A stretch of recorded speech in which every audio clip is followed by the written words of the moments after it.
And most people recognize this image. It's the image of the Boston Tea Party. And the people on the boat are not Native Americans. They're local business people. And this is a revolt of local business people and independence activists against the East India Corporation, which was the largest corporation in the world at the time. And essentially, the local business people were actually quite comfortable pre-American Revolution and doing quite fine. And they were polarized to join the independence activists because of some of this predatory behavior of the East India Corporation. And this event, the Boston Tea Party, frankly, was a tipping point that led to the American Revolution. So it was this revolt against a corporation that was engaging in unfair business practices that led to the actual revolution in America. And the point of this is essentially that a corporate charter is a privilege. And I've always felt that my corporate charter is a privilege, that society is granting me to do business. And here's how I look at the issue of corporate code. I feel that over the past 200 years, a corporate code has evolved dramatically. And we as a business community are responding to what we're asked to do in the context of our businesses. And corporations are the most powerful forces on earth. So as a person straight out of college, when I started my company, I thought, well, why not harness the power of corporations to do good? And I'll just have this slide go in silence.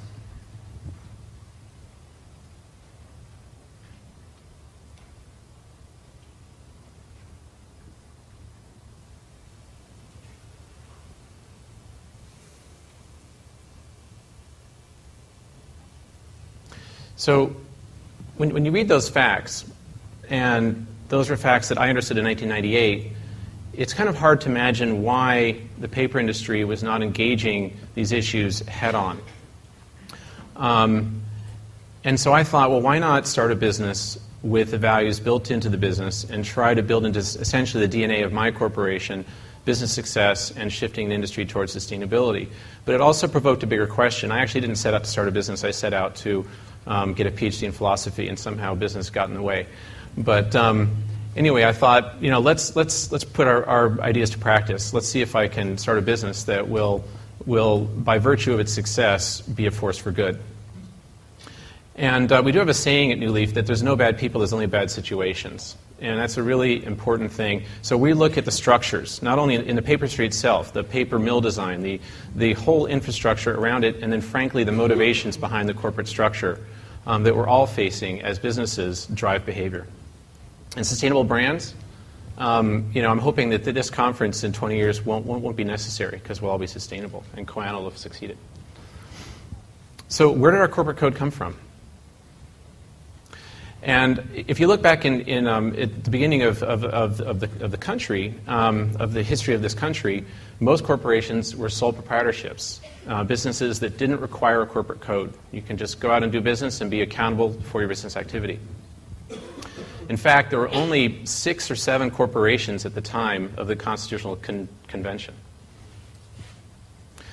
And so the idea of a good corporation was set out at the beginning of the evolution of the corporate code and has its roots in the Founding Fathers.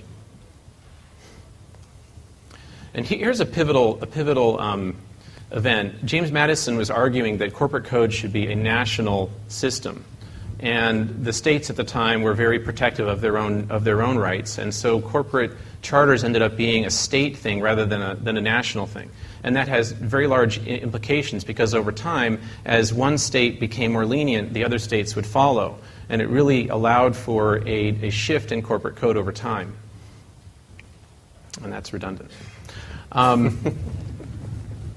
So here's a statement from 1809 from the Virginia Supreme Court, which basically said that all corporations should be specifically for a public good. And in fact, they specifically were against granting charters for businesses that were purely for profit.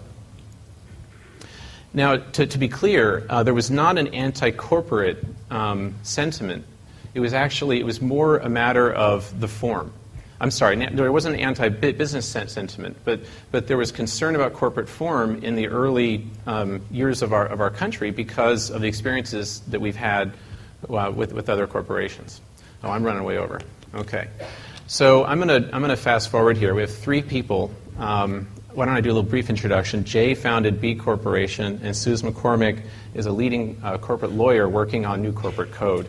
And I'm supposed to provide the background, so I'm going to wrap up as quickly as I can here.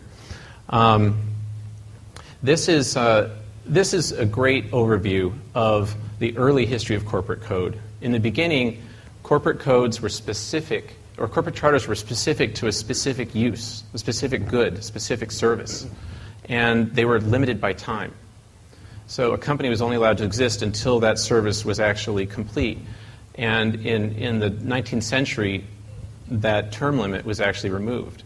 And corporations were eventually allowed to own other corporations. In the beginning, only people could own corporations. And corporate charters were expanded, and corporations were protected more and more over time until we get corporations as they're formed today.